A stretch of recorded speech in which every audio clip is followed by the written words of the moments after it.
Hello दोस्तों, स्वागत है आपका आपके यूट्यूब चैनल यूथ एजुकेशन में।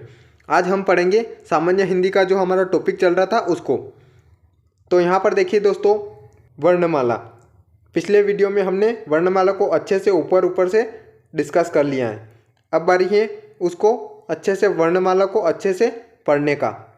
अगर आपने पिछला जो वीडियो है वो नहीं देखा है तो लिंक डिस्क्रिप्शन बॉक्स में दी गई है, प्लीज़ पहले उसे देखें ताकि यह वाली वीडियो आपको अच्छे से समझ में आ जाए। तो देखिए दोस्तों, पहले अपन डिस्कस करेंगे स्वर के बारे में। स्वर को अच्छे से डिटेल में पढ़ेंगे कि स्वर के कितने प्रकार हैं, कितने प्रकारों में बांटा गया है, किस प्रकार से स्वर होते हैं। ठीक है, तो चलिए वीडियो स्टार्ट करते हैं। स्वर वे ध्वनियाँ जिनके उच्चारण में हवा फेफड़ों से उठकर बिना किसी रुकावट के मुंह या फिर नाक के द्वार बाहर निकल जाती हैं, अर्थात जो बिना किसी सहायता के बोले जाते हैं, यानी कि वे स्वतंत्र होते हैं, उन्हें स्वर कहते हैं। ये स्वर की परिभाषा है। अब देखिए दोस्तों, हिंदी में जो स्वर की बात करें तो वो होते हैं 11 स्वर। हमने पिछली वीडियो में यही डिस्कस करा था।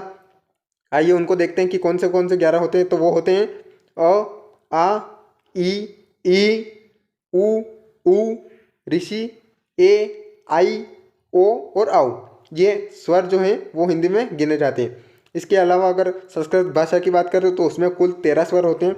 11 जो वो ये होते हैं जो हिंदी में होते हैं। इसके अलावा 2 ये ऋषि और ल के आकार के 2 स्वर गिने जाते हैं संस्कृत में। अब बात कर लेते हैं दोस्तों, स्वर को अलग अलग आधार पर निम्न प्रकारों में बांटा गया है। स्वर को देखिए दोस्तों 6 आधार पर बांटा गया है। आइए उनको देखते हैं किन आधार पर बांटा गया है। यहाँ पर देखिए दोस्तों, पहला आधार है वो है उच्चारण के आधार पर स्वर को बांटा गया है 3 भागों में। आगे बात करें तो जाति के आधार पर भी बांटे गए हैं स्वर को, तो वो 2 भागों में बांटा गया है। यहाँ पर देखिए जीवा के आधार पर बात करें तो स्वर को 3 प्रकारों में बांटा गया है। होठ के आधार पर 2 प्रकारों में बांटा गया है।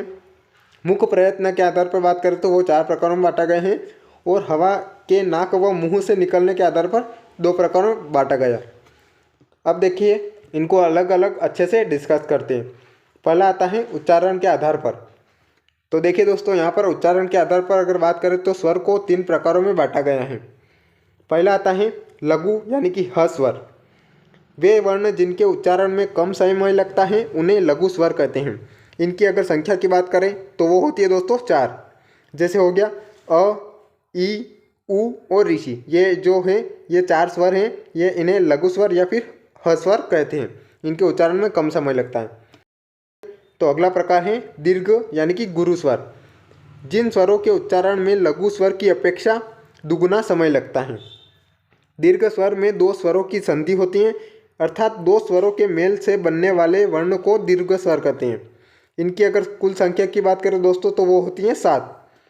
आ, ई, उ, ए, आई, ओ और औ। ये 7 जो होते हैं वो दीर्घ यानी कि गुरु स्वर में गिने जाते हैं। अब देखिए दोस्तों, यहाँ पर ये जो आखिरी के 4 होते हैं ए, आई, ओ और औ, इनको संयुक्त स्वर भी कहते हैं। क्यों कहते हैं? क्योंकि ये जो इनका जो निर्माण होता है वो होता है अ या फिर आ प्लस ई या फिर ई से, उससे अगर उनका ये करेंगे तो वो बन जाएगा ए। और आई का जो निर्माण होता है वो होता है दोस्तों अ आ या फिर ए आई से अगर ये करेंगे तो वो बनेगा आई में।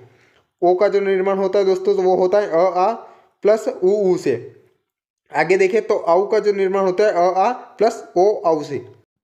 अब देखिए दोस्तों, उच्चारण के आधार पर अगला प्रकार आता है प्लुत स्वर। ये आखिरी प्रकार है उच्चारण के आधार पर।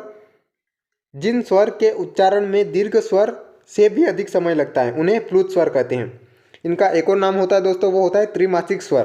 प्लुत स्वर का उच्चारण तो होता है किंतु इन्हें लिखा नहीं जाता, अपितु इनके स्थान पर यह प्रतीक चिन्ह लगता है। देखिए दोस्तों, ये इसका प्रतीक चिन्ह है प्लुत स्वर का। आगे देखिए तो प्लुत का अर्थ होता है दोस्तों उछला हुआ। इनका प्रयोग दूर को पुकारने, रोने, गाने या फिर चिल्लाने या फिर नाटक के जो संवाद होते हैं उनमें किया जाता है। इनके उदाहरण की बात करें तो वो होता है दोस्तों ओम। इसमें आप देखिएगा ओ के बाद जो ये चिन्ह है ये प्लुत स्वर का आता है, आपने देखा होगा। कॉपी में भी ये बीच में आता है राजेश। अगर आप दूर को पुकारते हैं किसी को तो उसमें ओम का ये आता है, इसे प्लुत स्वर में गिना जाता है। अब देखिए दोस्तों, अगला जो आता है वो आता है जाति के आधार पर। जाति के आधार पर अगर बात करें तो स्वर को 2 प्रकार में बांटा गया है। पहला है सजाति और अगला है विजाति। सजाति की बात करें अपन तो एक ही स्थान से उच्चारित स्वर को सजाति स्वर कहते हैं। यानी कि एक ही स्वर होंगे जैसे कि उदाहरण में देखिए आप अ और आ दोनों के मिलाप से बनेगा तो वो सजाति में गिना जाएगा। ई मिलेगा तो भी सजाति में, ऊ मिलेगा तो सजाति में। इस प्रकार सजाति के में बांटा गया इनको। अगला आता है विजाति। दो स्थान से उच्चारित स्वर अगर आपस में जोड़े के रूप में होते हैं तो उन्हें विजाति स्वर कहते हैं। जैसे हो गया अ और ई दोनों मिलेंगे तो उन्हें विजाति में कहेंगे। जैसे हो गया ई और ऊ, कोई सा भी स्वर दोनों ही अलग अलग जाति के होंगे तो वो उन्हें विजाति में कहेंगे, और अगर सिमिलर होंगे तो उन्हें सजाति में काउंट करेंगे। ठीक है दोस्तों। अब अगला देखिए दोस्तों, अगला आता है जिह्वा के आधार पर। अगर जिह्वा के आधार पर बात करें तो वो स्वर को 3 प्रकारों में बांटते हैं। जिह्वा के 3 भागों के आधार पर स्वर्ण को 3 प्रकारों में बांटा गया है। यानी कि जिह्वा के जो 3 भाग हैं उनमें स्वरों को बांटा गया है, अग्रभाग, मध्य भाग और पश्च भाग। देखिए दोस्तों, अब अग्रभाग की बात करें तो जिह्वा का जो अग्रभाग होता है उससे किसका उच्चारण होता है, तो वो होता है ई, ऋषि और एडी और एनक। इन 5 वर्णों का जो उच्चारण होता है वो जिह्वा के अग्रभाग से होता है। अगर जिह्वा के मध्य के भाग की बात करें अपन तो उसमें एक ही स्वर का उच्चारण होता है, वो होता है अ।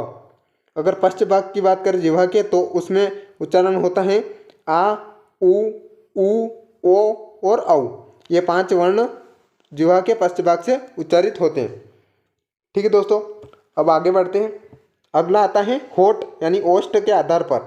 तो देखिए दोस्तों, ओठ यानी ओष्ठ के आधार पर 2 प्रकार में बांटा गया है। एक है व्रतमुखी और एक होता है अव्रतमुखी। तो देखिए दोस्तों, व्रतमुखी, जिन वर्णों का उच्चारण करते समय होठ का आकार व्रत के समान हो जाता है उन्हें व्रतमुखी वर्ण कहते हैं। डेफिनेशन बिल्कुल ही सीधी है, कुछ भी नहीं है, जो नाम है वो वही डेफिनेशन है। अगर इनकी संख्या की बात करें दोस्तों तो उनमें 4 वर्ण आते हैं, उ, ओ और औ। ये 4 वर्ण व्रतमुखी में गिने जाते हैं। अगला आता है अव्रतमुखी, जिन वर्णों का उच्चारण करते समय होठ का आकार व्रत के समान नहीं होता है उन्हें अव्रतमुखी कहते हैं। इनकी संख्या अगर बात करें दोस्तों तो वो होती है 7। अ, आ, ई, ए, आई और ऋषि, इन्हें अव्रतमुखी में गिना जाता है। आगे चलते हैं। आगे देखिए दोस्तों, मुख प्रयत्न के आधार पर अगर बात करें तो वो 4 प्रकारों में बांटा गया है स्वरों को। यहाँ पर देखिए जो पहला प्रकार है वो है विव्रत स्वर। विव्रत स्वर यानी कि वे स्वर जिनके उच्चारण में मुख पूरा खुलता है उन्हें विव्रत स्वर कहते हैं। बात करें वर्ण की तो वो आएगा केवल आ। ठीक है। अगला प्रकार आता है अर्धविव्रत। वे स्वर जिनके उच्चारण में मुख आधा खुलता है उन्हें अर्धविव्रत में गिनते हैं। इनकी अगर वर्ण की बात करें दोस्तों तो वो होते हैं 3, अ, ए और औ, उन्हें अर्धविव्रत में गिनते हैं। अब देखिए दोस्तों, ये देखिए विव्रत और अर्धविव्रत। विव्रत का मतलब होता है मुंह पूरा खुला हुआ और अर्धविव्रत में मुंह आधा खुला हुआ। ये दोनों प्रकार इसके हो गए मुख प्रयत्न में। अब अगले 2 और प्रकार देखते हैं। अगला प्रकार आता है संव्रत स्वर। वे स्वर जिनके उच्चारण में मुख लगभग बंद रहता है उन्हें संव्रत कहते हैं। ठीक है। इसमें बात करें तो 5 वर्ण आते हैं, ई, उ, औ और ऋषि। इन्हें संव्रत वर्ण में गिने जाते हैं। अर्धसंव्रत की बात करें तो वे स्वर जिनके उच्चारण में मुख आधा बंद रहता है उन्हें अर्धसंव्रत कहते हैं। इनमें 2 वर्ण गिने जाते हैं दोस्तों, वो रहता है ए और औ। ठीक है। अब देखिए दोस्तों, इसमें कुछ भी याद नहीं रखना आपको, बस इतना ध्यान रखना कि विव्रत मतलब यानी कि मुख पूरा खुलेगा और संव्रत मतलब यानी कि मुख पूरा बंद रहेगा। अर्धसंव्रत और अर्धविव्रत दोनों ही एक जैसे ही हैं। इसमें अर्धसंव्रत की परिभाषा होती है कि मुख आधा बंद रहता है और अर्धविव्रत की होती है कि आधा मुंह खुला रहता है। तो बात एक ही है, बस वर्णों को अलग अलग आधार पर बांट दिया गया है। अब आगे देखते हैं दोस्तों, अगला और आखिरी प्रकार आता है, वो आता है हवा के नाक व मुंह से निकलने के आधार पर। तो उन्हें 2 प्रकारों में बांटा गया है। पहला प्रकार है दोस्तों निर्नुनासिक स्वर। वे स्वर जिनके उच्चारण में हवा केवल मुख से निकलती है उन्हें निर्नुनासिक स्वर कहते हैं। देखिए दोस्तों, इनकी संख्या की बात करें तो वो जितने भी 11 स्वर हैं वो 11 ही निर्नुनासिक में गिने जाते हैं। अ, आ, ई, उ, ऋषि, एडी, एनक, ओंकली और ये 11 जो वर्ण हैं ये निर्नुनासिक में गिने जाते हैं। अगला आता है अनुनासिक स्वर। वे स्वर जिनके उच्चारण में हवा मुख के साथ साथ नाक से भी निकलती है उन्हें अनुनासिक स्वर कहते हैं। यहाँ देखिए दोस्तों, ये भी 11 ही हैं, बस इसमें जो हर वर्ण के ऊपर चंद्र बिंदु है। आपको ध्यान रखना है कि निम्नुनासिक में कुछ भी नहीं है, वो 11 स्वर हैं। और अनुनासिक में अगर सभी स्वर के ऊपर अगर चंद्र बिंदु थे तो वो अनुनासिक में गिने जाएंगे। आपको बस इतना ध्यान रखना है दोस्तों कि ये जो एनक है और ओंकली जो है औरत है, ये तीनों के ऊपर एक मात्रा है। अगर मात्रा रहती है तो वहाँ पर चंद्र बिंदु लगाने की कोई जगह नहीं रहती, तो वहाँ पर केवल हम अनुस्वार लगाते हैं, यानी कि एक बिंदी लगाते हैं और उसे चंद्र बिंदु में गिना जाता है। तो देखिए दोस्तों, हमने इस वीडियो में स्वर को अच्छे से डिस्कस कर लिया है। स्वर को कितने आधार में बांटा गया है, कितने स्वर होते हैं, कितने प्रकार होते हैं, सब हमने अच्छे से डिस्कस कर लिया है। ये आपका यहाँ पर स्वर पूरा कंप्लीट हो जाता है। अगर वीडियो अच्छी लगे तो लाइक करें, कमेंट करें और अपने फ्रेंड्स के साथ शेयर भी करें। मिलते हैं अगले वीडियो में, तब तक के लिए जय हिंद, जय भारत।